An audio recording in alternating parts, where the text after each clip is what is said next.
You're listening to Reignite, a podcast where two friends consider new careers as space exterminators. I'm MJ. And I'm Matt, a.k.a. Stormageddon. Thanks for joining us.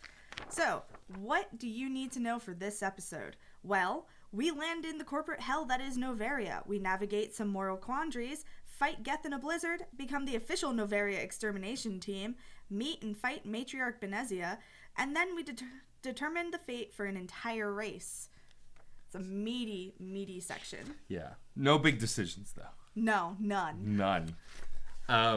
So, like we talked about last time, there's a lot, at this point in the game now, there's a lot of interpersonal conversations that you can have between the different crewmates. And what I think is really interesting, for example, when you talk to Rex this time around, is he shares information with you, and you immediately go, why didn't you tell me this sooner? And he went, it's not important. He pretty much says, if I thought it was important, I would have told you. And you can just go, oh, all right, I guess that makes sense. No, fair enough. You make a good point.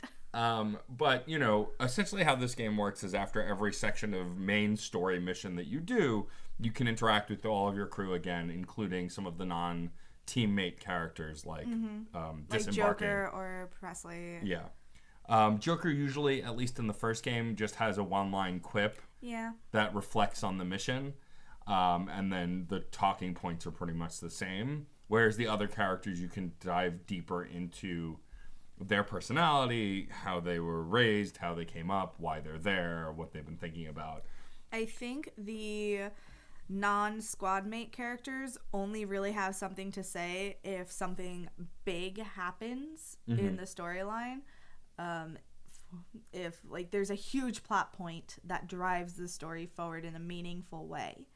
So Joker won't say anything after, say, a side mission that does not necessarily drive the plot forward. Right. He won't have anything to tell you, but you never know. There was nothing new with Joker this time, but I found everybody else had something interesting to learn. Yeah. For me, I mean, I guess the shortest one we can talk about first is Ashley Williams. This is where you really first get a sense of her xenophobia, and I shut her down immediately. As soon as she started complaining about, you know, that this should be a human's problem and that, you know, she doesn't like these aliens and doesn't trust them, you pretty much tell her that there's none of that on this ship. I did the same thing, and I kind of regret it because I didn't think it would be so, like, quick. It pretty much ends the conversation moment. Right. Because she says to you, are you sure about giving aliens access to this ship? It's the most advanced in the Alliance Navy. Are you sure that they should be just roaming around? And you can, on one side of the tree, broach the subject further, or you can just say there's absolutely no room for that kind of talk on this ship. How dare you question your commanding officer? And then she says, ma'am, yes, ma'am, and then she drops it. Or sir, yes, sir. We're not talking about you. We're talking about me right now. But yeah, I knew that would happen, and I was satisfied. I completely forgot, and I wish that I could have had more of a discourse with her and kind of probe why she feels that way and like kind of bring up why we're dismantling that and why it's important to dismantle that.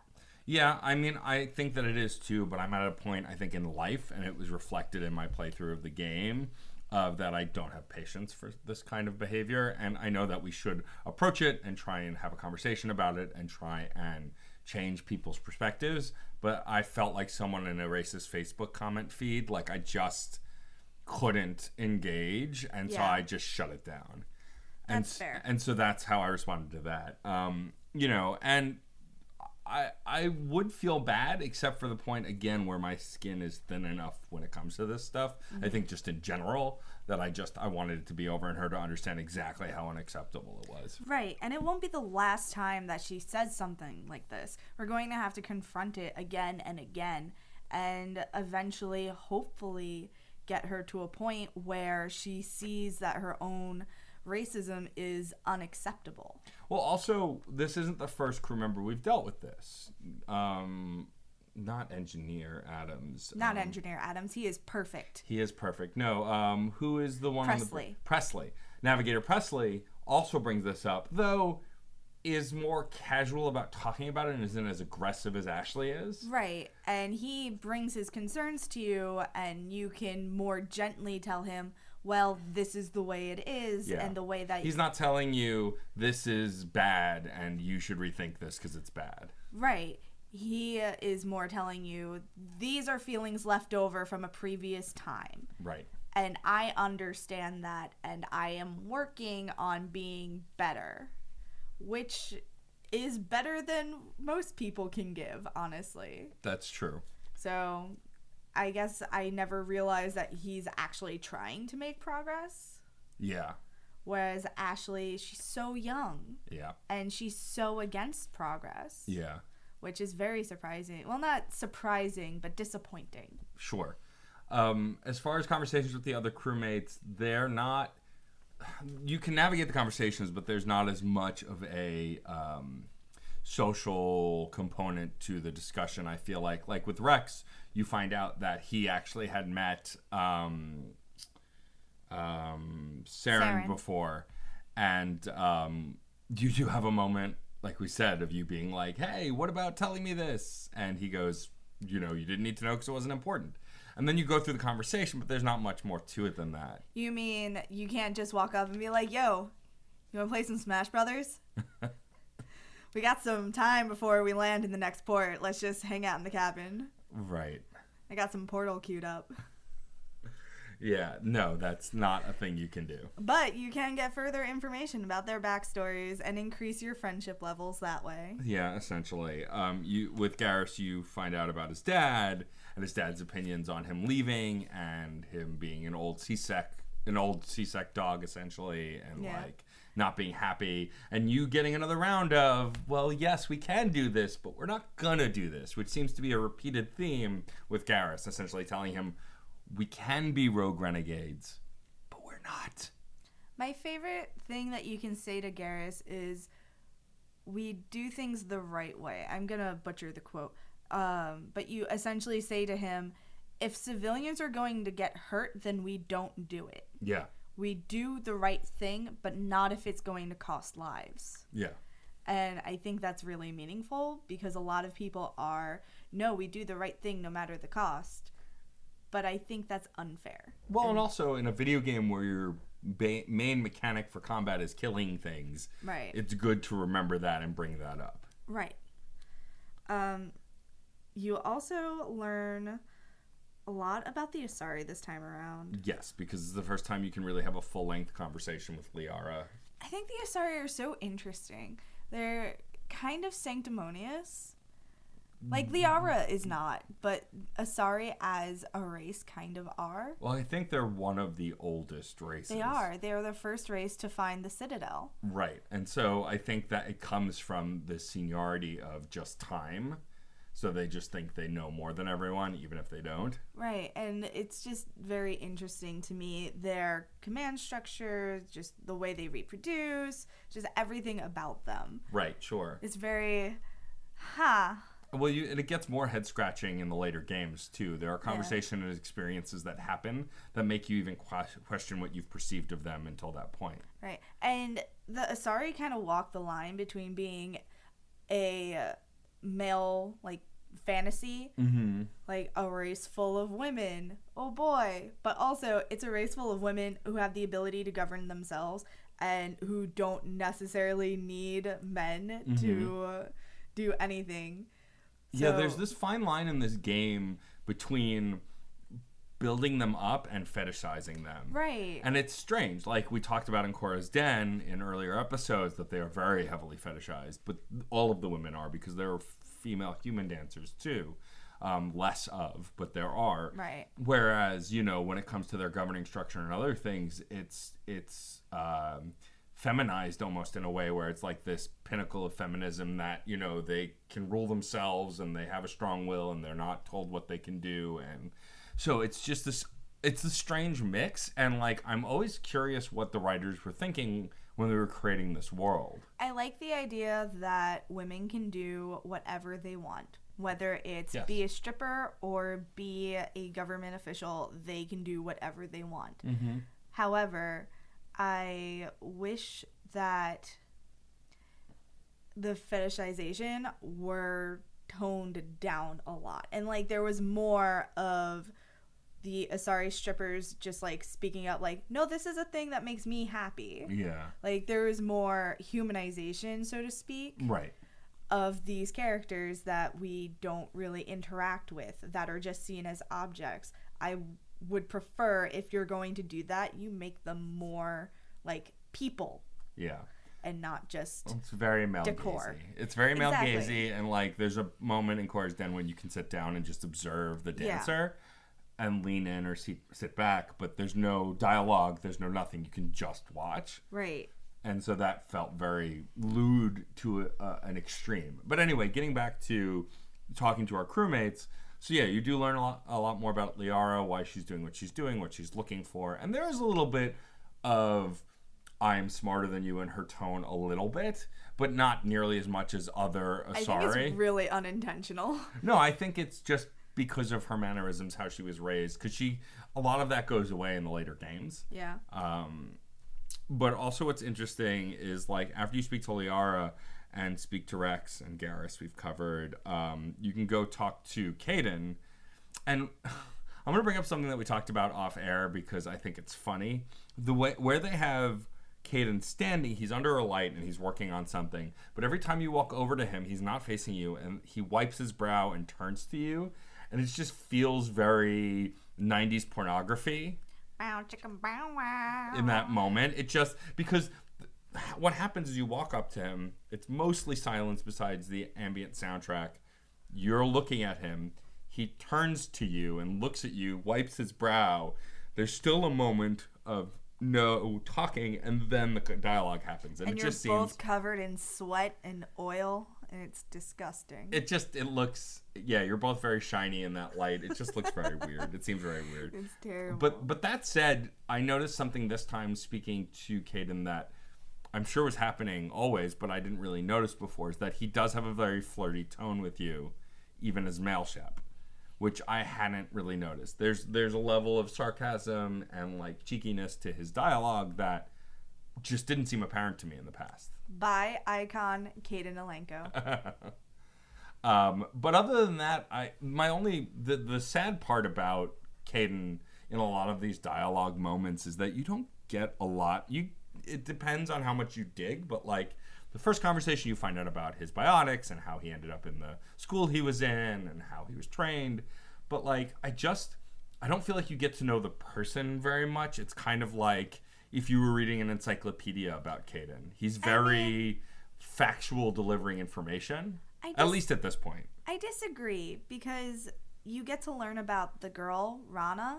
That's true. And I feel like that reveals a lot about Caden. He is someone who very much wants to do good in the world. Yeah. But he's frustrated by the world around him because there are things standing in his way preventing him from doing good. And also there are unforeseen consequences to doing good. For example, he lashed out and he killed that instructor who hurt Rana. Yeah. And he could not control what he was doing, but doing so resulted in Rana pulling away from him. And he learned a lesson that day that it doesn't matter necessarily what your intentions are, your actions have consequences. Yeah, I think maybe that I'm just getting a sense of the walls he's putting up. That's true. And so maybe that's why I feel there's a distance and it's more spouting facts than connecting. Because at that moment, he's opening up, but he's not really trying to connect quite yet because he's still got these walls and this frustration. And I think that's what I'm reading into. I find him to be very soft, but not in a bad way, like I've said before. Like, just very, I have emotions and I'm not afraid of them. Right. And I think that's important. And there is a lot of Shepard being on the other side of that, both male and female Shepard. No matter how you play them, at least at this early point in the game, do seem kind of guarded and afraid to feel a little bit. Not completely without feeling, but they're definitely more guarded than I would say they are later in the game and in the later games. Right. And so maybe that's part of it too, putting on my Shepard suit, as it were. That sounded way worse than I wanted it to. I just imagined you pulling on a skin suit. Yeah, no, that's terrible. Gross. Awful. Oh, I'm not the no. villain from MIB. Oh, no. Sugar? Sugar? Oh, no, that's so relevant. Oh, no. Oh, yeah, that's coming up. Anyway, but yeah, so I think that's part of what I'm experiencing as well. And also for the first time, when we chat with Tali this go around, also, she's more subdued than usual. Yeah, because she's sad and she misses home. Yeah, and so you have a little conversation. My problem with Tali also in this game versus how she is in the other games is, like, I don't want to spoil anything about the second game, even though we're assuming everyone has played them, but just in case, like, Tali gets an edge to herself in the second game, right? That she doesn't have now, and I like that Tali better. You like them tortured, is what I'm hearing.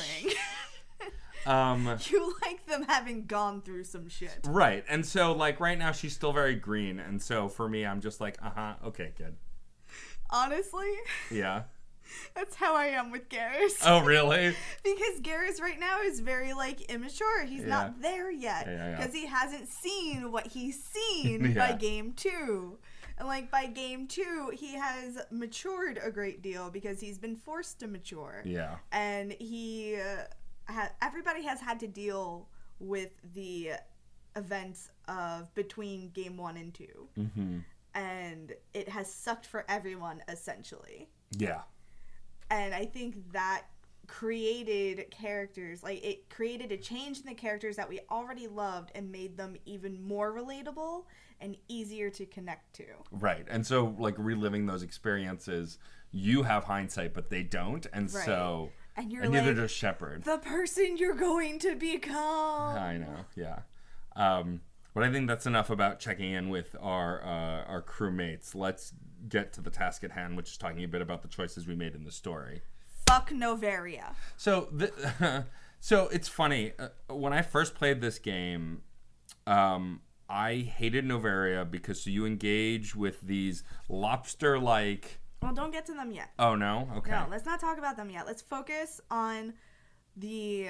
first things we do when we get to Noveria. Oh, so the bureaucracy nonsense. The bureaucracy. So the minute you land, like, they threaten you, and they're like, who are you? Why are you here? No one's cleared, and really agitated. So once all the bureaucracy, like, settles around you like a disgusting shroud, you have a couple of things that you could do on Noveria. Right. You have to check in with the guy who runs the place, right, who is a total dick.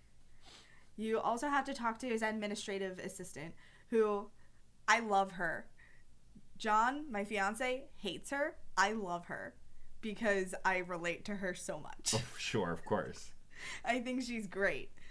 Gianna Parasini is a boss-ass bitch. Okay. She's great. I unfortunately skipped a lot of stuff with her this time around because I just honestly forgot about it, and we'll talk a little bit more about that. But... what I do want to say before we talk about checking in with the boss man of Noveria, Solarians are not painted in a great light for me at this point. Aren't. Because you had a good experience with Chorbin. I did not. That's true. And so to me, my Shepard just thinks all Solarians are dicks. Which is a completely different experience than you had. Chorbin was really chill and nice to me. He was not to me. He threatened to kill me. Well, yeah. Not all Solarians are going to threaten to kill you. So far, it's, 2 out of 2, so... I mean, the Solarian ambassador hasn't threatened to kill you. He is also a dick, though. But that's because all of the council's a dick. But anyway, we're getting sidetracked. So there's some stuff you can do here. Right. And what we wanted to talk about was how, like, this place doesn't make me feel good as a do-gooder. It challenges your sense of morality in a really interesting way. You are asked to smuggle something for a Hanar. You can just not do it. You can do it. Or you can do it and then turn him in to the, Ananias, the guy who runs the place. Right. And when you ask about that, you say, so you're going to arrest him? And he goes, meh, I'm just going to charge him more money. And that's not necessarily a good resolution either. No. So part of me was like, I don't want to do this. I want to get him arrested. I just kind of want to stay away from it, because if I can't, like, do what I consider to be the right thing, then I just don't want to touch it. But I had talked about it with my fiance, and he had done it because he believed that the Hanar deserved to be turned in, which I also believed. Right. But I'm not happy with the results. Yeah. But I think it speaks to true bureaucracy and how we're not always happy with the results we get when trying to do good. Right. Justice is not cut and dry. It is circuitous, it is confusing, and it's often not fair. Yeah. So we both did that. Yes. But then you just went straight on. So after you do that, you're given a pass from Annaleus to go about your business, to go to Peak 15, right? Is the name of the... Yes, is Peak the name 15. Of which is where Benezia had head, and you're following her tracks. Binary Helix Labs. Right. And so I just went and did that. I knew that there was other stuff you could do in that room, but I couldn't really remember. And for whatever reason, I thought... I knew there was more to Annaleus' secretary. Mm-hmm. I had interacted with her before. I know that she ends up being someone who's kind of like working the system, but... I thought because I just turned in the Hanar and got the pass, I circumvented that story, and so I moved on. So let me talk about why Gianna Parasini is a boss-ass bitch. She's proof that the customer service voice cannot be trusted, because I do the same thing. If I ever use my customer service voice around my fiance, he leaves the room. Yeah. I don't know who that is. I don't want anything to do with her. Put her back in the box. Gianna Parasini is the same way. She uses this very... I kind of want to use my customer service voice. Let's use the voice from Borders. Thank you for calling Borders. This is Mary speaking. How may I help you? Very high. It's very upbeat. high, very like positive. Yeah. Thank you for calling Borders. We're all... No, I'm screwing it up now because I'm trying to do it. Thank you for calling Borders. Where all hardcover bestsellers are 40% off. Today's bestsellers are blah, blah, blah, blah, blah, blah, blah. Yeah. Probably at that time it was Breaking Dawn. I don't remember. Blech. It's been a while. But yeah, the idea of, I mean, that's it's what... a voice you can't trust. Right, Because yes. they're trying to sell you something. Even if they're not in a sales position, they're selling you an experience almost. Right. And that's what Gianna has to do because she is an agent for the Internal Affairs Department. Yeah. She's so cool. The movie I saw that I don't know that you saw, Sorry to Bother You, which came out recently. So it was very good. I highly recommend it. But a lot of that movie, like the base plot is this African-American salesperson learns to do white voice, which is his customer service voice, which allows him to sell better. There's more to it than that, but I don't want to spoil the movie. And so like this is that. You know, she's using this voice to not drum up suspicion from her boss Annaleus because she's actually investigating him. Right. So she gives you a tip that there's this Turian man who needs help. And his name is Laura Keene. He tells you that his office is being ripped apart by some guards on Annaleus' payroll. And he discovered some proof that Annaleus was taking kickbacks from some of the renters, and he'd been essentially stealing from the board who runs Noveria. So you can either say, I'm not interested in this buy, or you can go get the information, which runs the risk of you having to hurt some guards who are in your way. Which, do you just do what you have to do no matter who gets hurt, or do you find a way around it? Here's where I believe this is a glitch in the game. I used the Paragon option to say, like, you're also trespassing. Like, we're both trespassing. Right. And the conversation you have leads you to believe that you have bypassed the fight. But then you fight them anyway. Yeah. And I think it's like the Conrad Werner thing in 2. Yeah. Where no matter what you do, it's going to do the renegade option, I guess. Right. Which was frustrating for me because, but I found a way to not fight you. Why do I have to fight you now? Now I am upset. Yeah. I don't know. I didn't do that this time, and I can't remember if you can go back to Noveria after you've left. I feel like you can. I think you can. You might be able to. So I may actually be able to go back and do this story yet. Maybe. Still. But but I don't remember what the Paragon option is there. So I'm not sure if it's just a glitch on your Xbox version or if it's a glitch in the game altogether. Well, if you go back when we do our side quest episode, maybe, then we'll figure it out. We're going to have to do one of those where we pick up all the side quests. Yeah, because I haven't really been doing any of them. I haven't either. I've been because bypassing we're focusing them on story. Yeah. So when you get out of that, Gianna intercepts you, and she says, "So I hear that there's a noise complaint up in Synthetic Insights Lab," and you're like, "I don't know anything about that." She drops the voice. Cut the crap. Yeah. Immediately, you're like, "Oh, damn!" Drops the voice, and she has kind of a Brooklyn accent. Yeah. And I'm just like, yes. And you talk to her, and she tells you all of this stuff. She's an internal affairs agent. She is investigating Annaleus. If you get Laura Keene to testify, then she will get you the pass that you need, and everything is cool. And I went ahead and did it because it meant Annaleus got arrested, and it was great. It was the greatest moment in the game so far because he's being dragged out and he's yelling, "Shepard, arrest this bitch!" And I'm like, "Bye, see ya." Yeah, I missed that opportunity because again, you can get the pass also by doing the smuggling thing, and so I didn't go back. But I should go back and see if I can do that because I'm not positive. But yeah, I've been skipping side quests left and right because I've just been wanting to get through the story stuff. So we may just have a catch-all episode. Yeah, we can do a dedicated episode to side quest stuff because we're going to need them for their effect on the next game. Yeah. After this, of course, you get this pass and you can now drive to Peak 15. That's the one, Peak 15, and continue your pursuit of Matriarch Benezia. Yes. I'm having a lot of senior moments.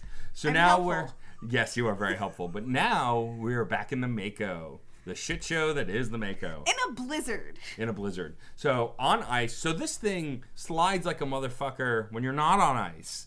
On ice, it's worse. So again, like the last Mako section that we talked about in the last episode, I drove through everything. I never stopped. I destroyed the turrets I needed to, but other than that, I drove straight to Peak 15. I wanted nothing to do with it. I've gotten so much better at driving the Mako. Ugh, I don't want to bother. I've gotten pretty good at it, and I can stop and I can shoot everything I need to shoot, and I do it pretty efficiently, and I don't get I get hit a little bit, but I don't get hit very often.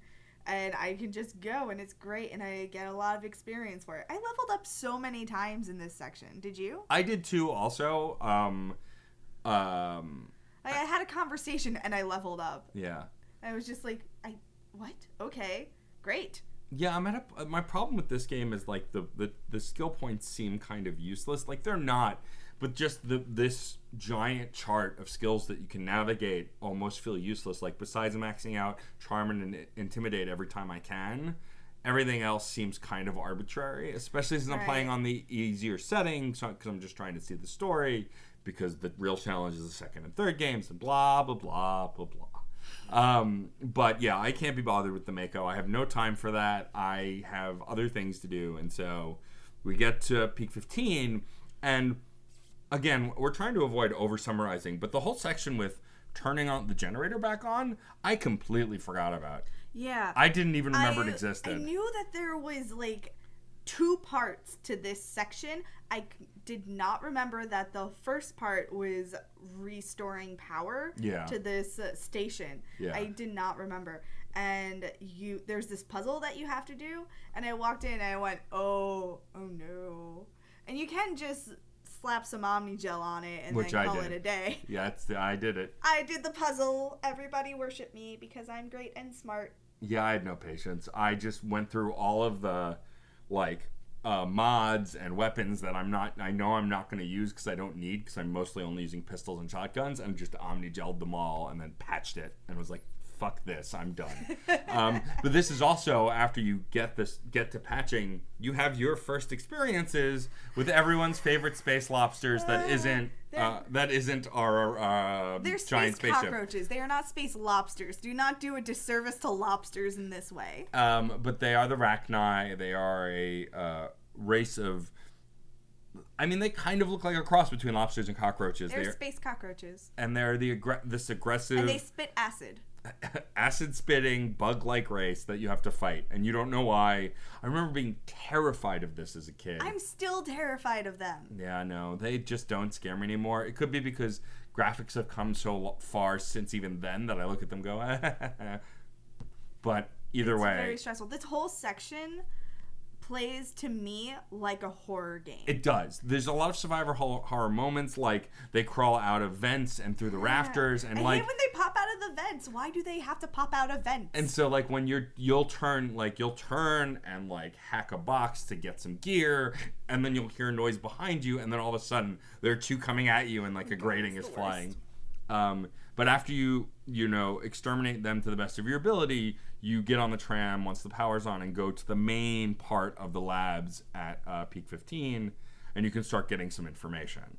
And it turns out that these creatures are everywhere. Like cockroaches. It's an infestation. It's terrible. So you get drafted in to become the exterminator of Peak 15. Yes. Basically. What's interesting, though, is when you get to this point and you chat with the security guard who almost shoots you on sight. My favorite line, no autopsy, no foul. Yeah. I love that. But after you chat with him, he tells you to go into the labs and talk with the doctors and find out some stuff.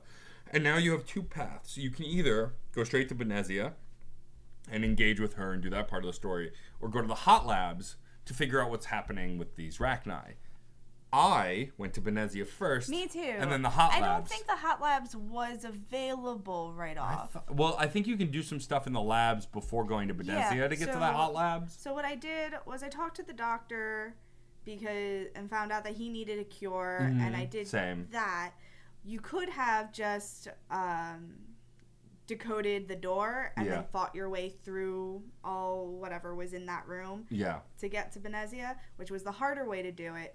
The easier way was to get this cure, confront someone. And then you kind of like a back entrance. Right. You end up confronting a sleeper agent who was left by Benezia to kill you when you showed up, blah, blah, blah. And then you just go through this maintenance entrance and you walk straight into Benezia's lair. But I always feel like, you pretty much walk into the fight, which kind of threw me off guard because I didn't remember that. I thought there was more. Right. And so, but the thing is, I think I maybe in the past have done the hot labs first because you have to figure out a remedy for dealing with all of the Rachni. Right. And what's interesting for me is I always forget that exists because after you defeat Benezia, and we'll get into more detail on that in a minute, you can then come right out by the tram and leave for the Normandy. But when you try and do that, it goes, are you sure you want to do this? You haven't solved the problem with the hot labs yet. Right. And so then it sent me back, and then I did that bit. But I completely forgot about that section of this story. I seriously don't think the hot labs were open until after you speak with the Rachni Queen.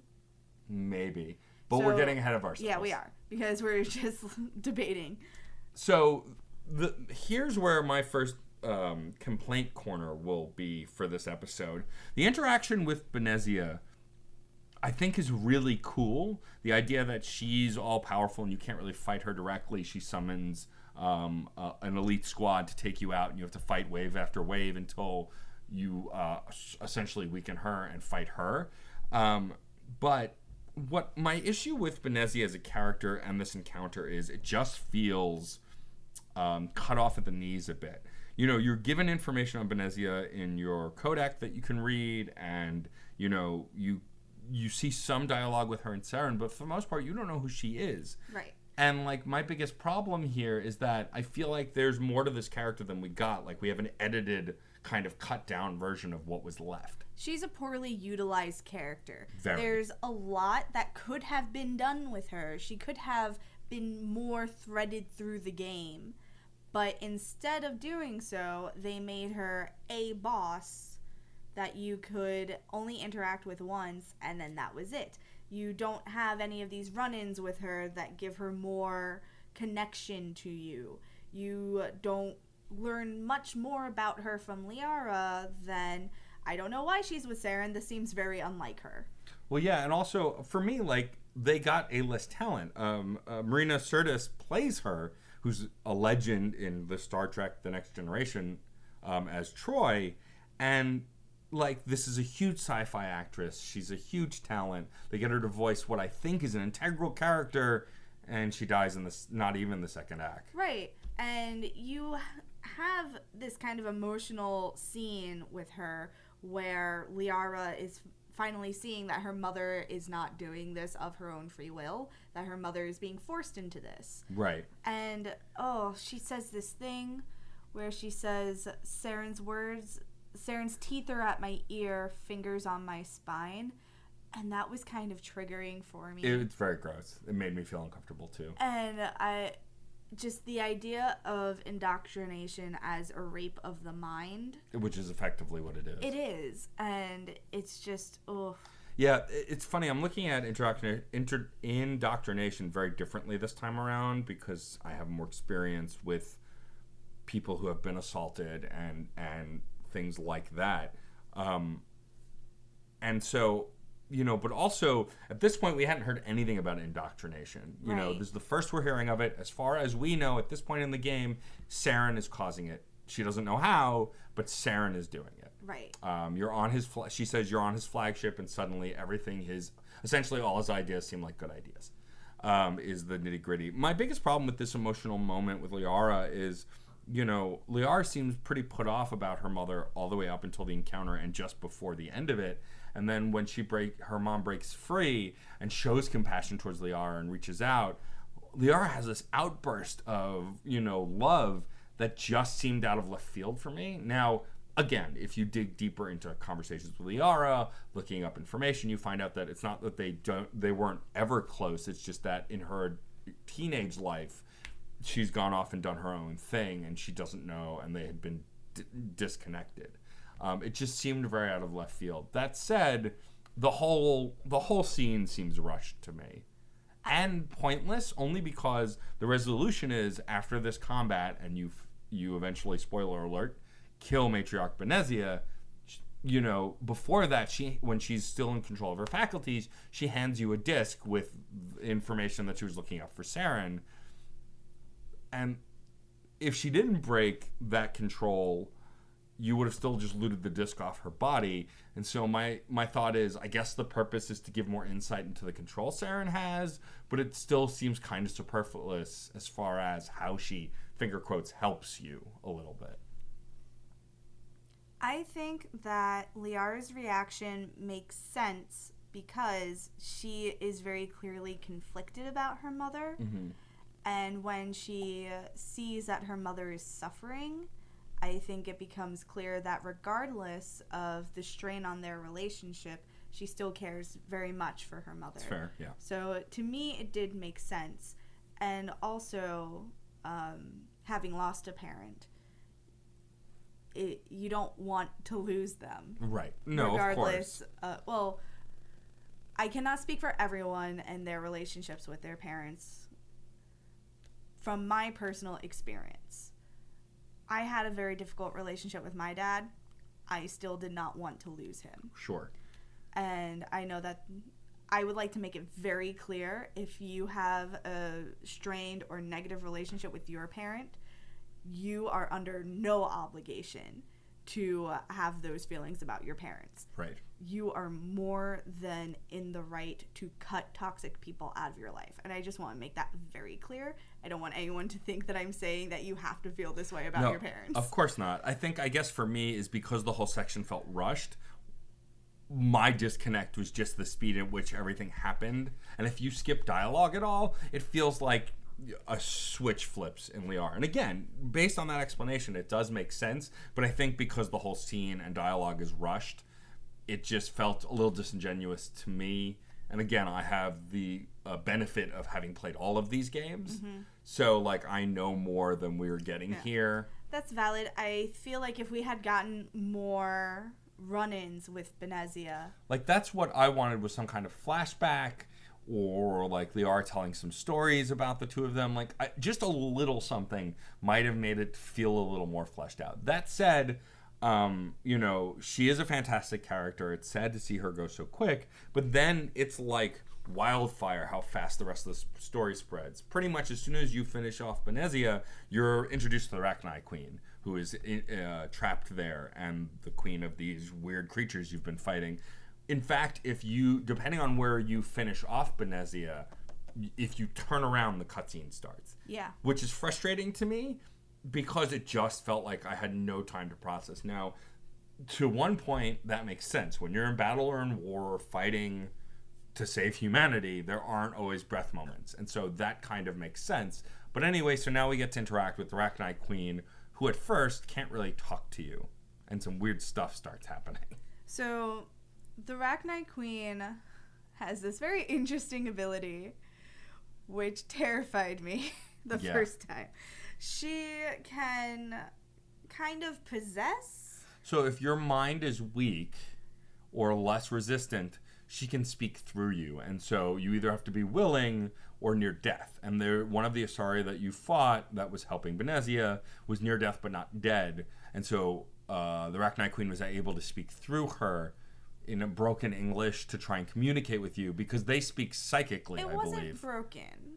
It was... Or it was not broken English. It was... halting? Yeah, it was a stilted English that was more poetic than straightforward. Right. It was a little obtuse. Yeah, I was a little on the abstract side. But the Rachni Queen, like a lot of hive minds, speak psychically. So she can't speak to humans, but she can use essentially vibrate the vocal cords of a willing mind to communicate that way. And that's what she does, and begs you to let her go because the children of hers that you're fighting were manipulated and tortured, and they can't be saved. But there is still a sect of her population that have learned from their past who want to be better, more observant creatures. I think she's the only one. She makes it sound like there are others, but there are no others here on this station. No, I think she's the only one, and she's talking about future children. Oh yeah, creating new children, right? Yeah, because she talks about how the children that were taken away from her had no one to sing to them, and that's why they've been attacking everyone. Because they're confused. Their minds are broken, essentially, and they can't be saved. So she tells you, do what you must, please end their suffering.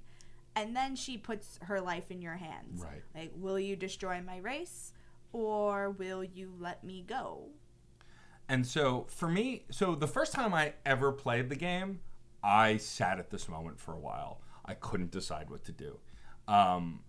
This time around, knowing myself, I spared her.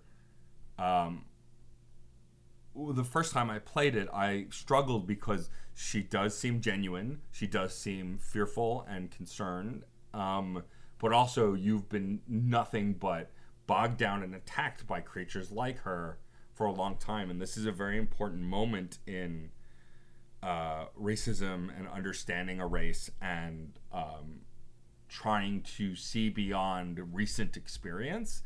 And it was hard for me to make that decision when I was younger. I was less intelligent and less experienced when I was younger as well. Here, it seemed like a no-brainer for me. Yeah. I believed her. I didn't want to commit genocide and wipe out a race. That was not my place. I'm not God or some of that ilk. I'm not a higher power, a governing state. I'm a person. I am a man.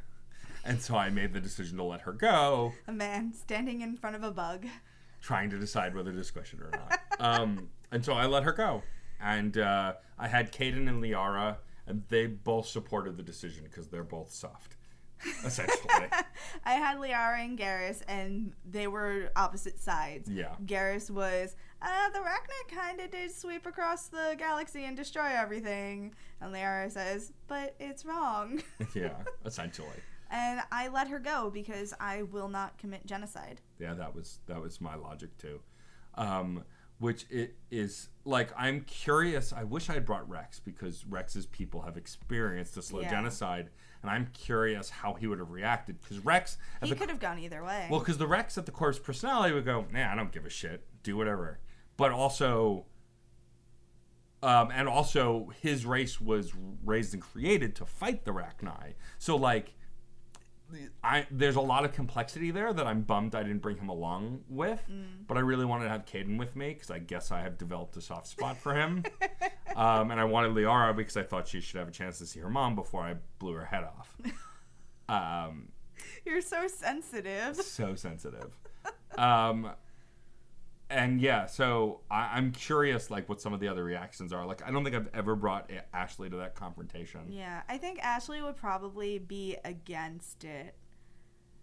I think Rex could go either way. Yeah, I think Rex would be a true neutral point. I think Tally also would have been against. Probably. Well, because... Well, so it'd be hard for her because there are a lot of similarities between... the Rachni and the Geth as far as how they've treated other races. And so, that's why I think she would be leaning. She'd be like, end it. Yeah. So, I'm not sure. Yeah. I'm probably going to watch some YouTube videos later and see what people say. But then, I'm interested. But then, so after this moment, you let her go or don't, depending on your playthrough. And please let us know if you've done something different. You can write us at reignitepod@gmail.com. Then you move on to resolve the lingering bits that are left in the station. Right. Deal with the rest of the Rachni. This is when the hot labs become available. Yeah. And you go, because she tells you, like, please destroy my children. Yeah. So that's when the hot labs become available. If I am wrong, please write us, reignitepod@gmail.com, and tell me, or tweet me at reignitepod on Twitter. That being said. And then you go... Oh my god, this section, it's from Alien. It's horrible. So spoiler alert, when we get to posting screenshots around this time, I did take a very good screenshot of a very important moment. So you go into the hot labs, and there's this one guy who's quarantined off. He's essentially the head of the project, and he talks about how they stole the eggs from the Rachni Queen. They tried to genetically alter them, control them, and it backfired. And as you're having this conversation, the camera pans out in a way that you know it's going to a cinematic moment.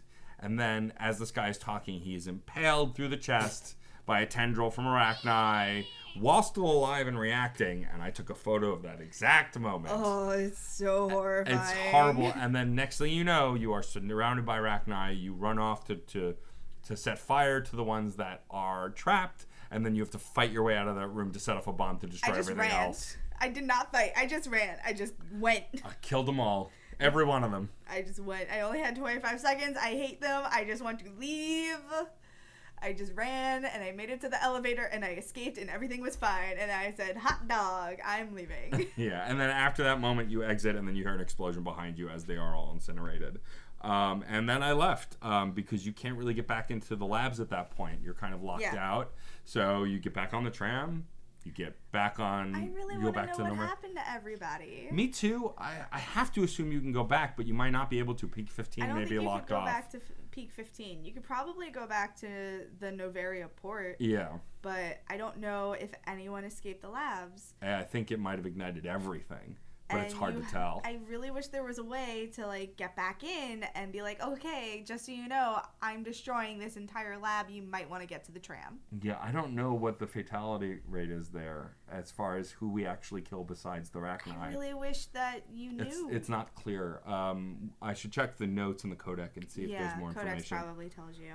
But yeah, so then after that, you go back to the Normandy, and as of every main story mission, you have a circle up and talk to the crew. A debrief. And this one's fairly short if you handle it a certain way. So essentially, you start talking about releasing the Rachni Queen, and Ashley gets uppity, and then Liara essentially lectures on why it was important and everything that happened and her mom. And Ashley goes, well, who put her in charge? You're not the commanding officer, and I chose to shut that shit down. I essentially told Ashley off, and then the conversation was over. I was like, oh, okay, I guess there's no more discussion.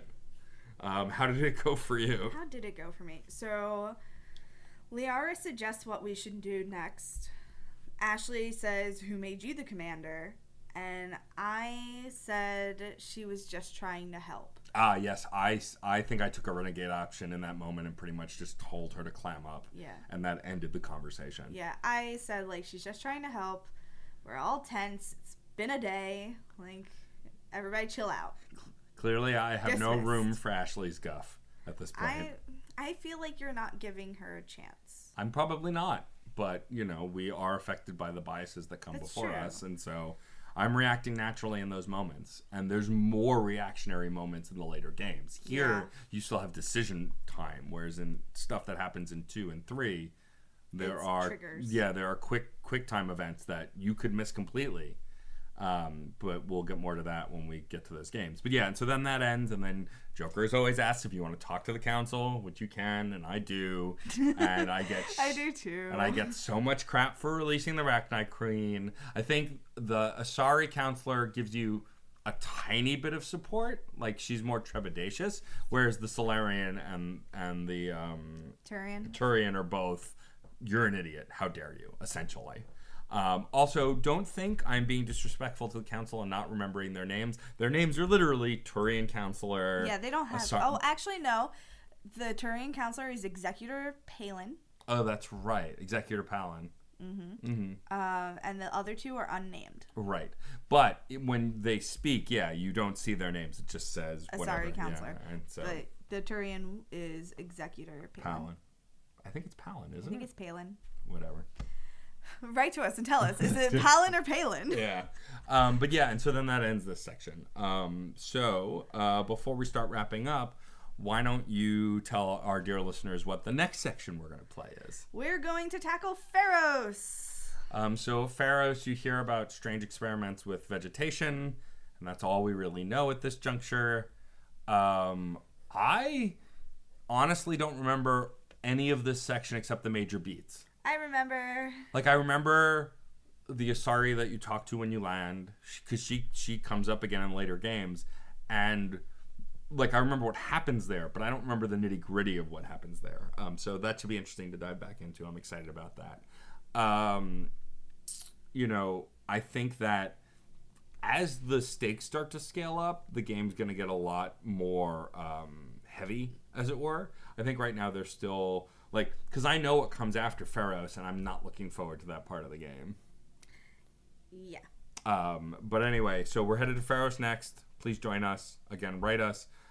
Feel free to send us your screenshots. We post screenshots from our playthroughs, but if you send us your screenshot along with your name or your handle or however you'd like us to attribute you, we will post it on our social media and give you a shout out. Before we start wrapping up, I want to attend to some very important business called Fandom Corner. Uh-huh. I'm really excited about Fandom Corner. Matt doesn't really care about Fandom Corner. It's not that I don't care. It's just that I don't interact with the fandom in the same way you do. Okay, so hang on. So Fandom Corner, I would like to use this to highlight someone who's doing something in the fandom that I care about or that I have enjoyed. And I would like to point out this fic that I read that gave me a lot of feelings. It's called Variations on a Theme with Tank and Gunfire by Servant of Cleo, spelled CLIO, on archiveofourown.com. I think that's, archiveofourown.org.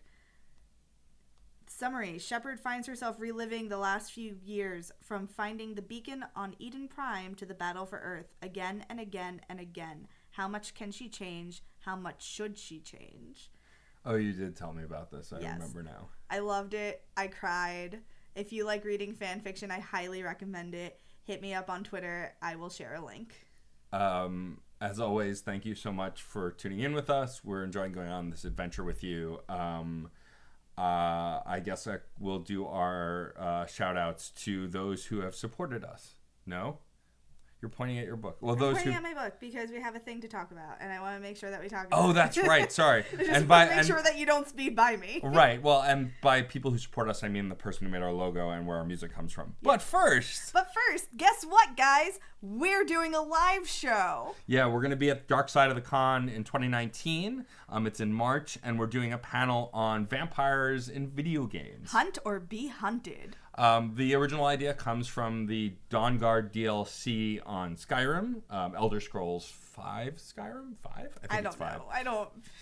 And so, because in that, you can either be a vampire hunter or become a vampire. And so that is our main point of conversation, but we're going to talk about vampirism in a lot of video games, touching on games from all over the place. But we also want to hear from you. Yeah. If you're coming to Dark Side of the Con, please come equipped with stories, ideas and loves and hates of vampires in video games. So basically, we're going to talk about and review 2 to 3 vampire games, what we liked, what we didn't like. Do we prefer to be the vampire or to be the vampire hunter? Then we're going to do our usual deep dive like we do with Mass Effect, except only the Dawn Guard DLC. That'll be the second half of the show. So if you have some recommendations for games that we should talk about, hit us up, reignitepod@gmail.com. We already got a recommendation from Rex Halligan. Thank you so much. We really appreciate you. And for the record, I knew those games, but thank you for reminding me because it's been a long time since I thought about either of them. So we're really excited. It should be a lot of fun. What are the exact dates of the con? March 29th to March 31st, 2019, and I think it's in Piscataway, but don't quote me on that. More fine-tuned details as we get closer to March of next year. We'll have it on our Facebook page. Yes, and please, if you come to the event and you're interested in meeting up with us, let us know. We'd love to do a tiny little Reignite meetup, maybe, grab coffee or whatever and just chat about the game. That would be a lot of fun. If it's at the same hotel that it was last year, they have a bar area that also serves food, and it's actually really good. Yeah, and so if you are interested, how about let's rephrase it this way. If you are listening to this podcast right now and you are interested in coming to Dark Side of the Con and doing a Reignite meetup, let us know. We will make one happen as long as there are more people showing up than just me and MJ. I mean, it can just be us. But then it's like... It'll also be John and Julia, though. That's true. It will be John and Julia. Shout out to them. John, who's also doing a panel at the about con. The history of the Goths. The Goths. But as always, thank you for listening. Shout out to, of course, Dan Bull, who we use his Mass Effect rap song as our theme song. Shout out to David Boyle, who made our logo. He is my very dear, dear friend, and I'm very excited to see him in 2 weeks. For all those who couldn't see, because this is an audio medium, she shook and flailed after saying it. Because I get married soon, and I'm going to see all of my favorite people. That's true. As of when we are recording this, we are just 2 weeks out, 3 weeks out. Between 2 and 3 weeks. Anyway, but yeah, so by the time you hear this, I believe you'll be about to get married or have gotten married already. I don't know. I can't figure that out. I don't know. But yes, thank you as always for listening. Please write us on the social media and please be interactive. I'm digging all of the kind words I'm getting from friends and friends of friends about the show. I'm glad you guys are enjoying it. It's always a pleasure to do this show for you. I'm Matt, aka Stormageddon. I'm MJ. And this is our favorite podcast on the Citadel.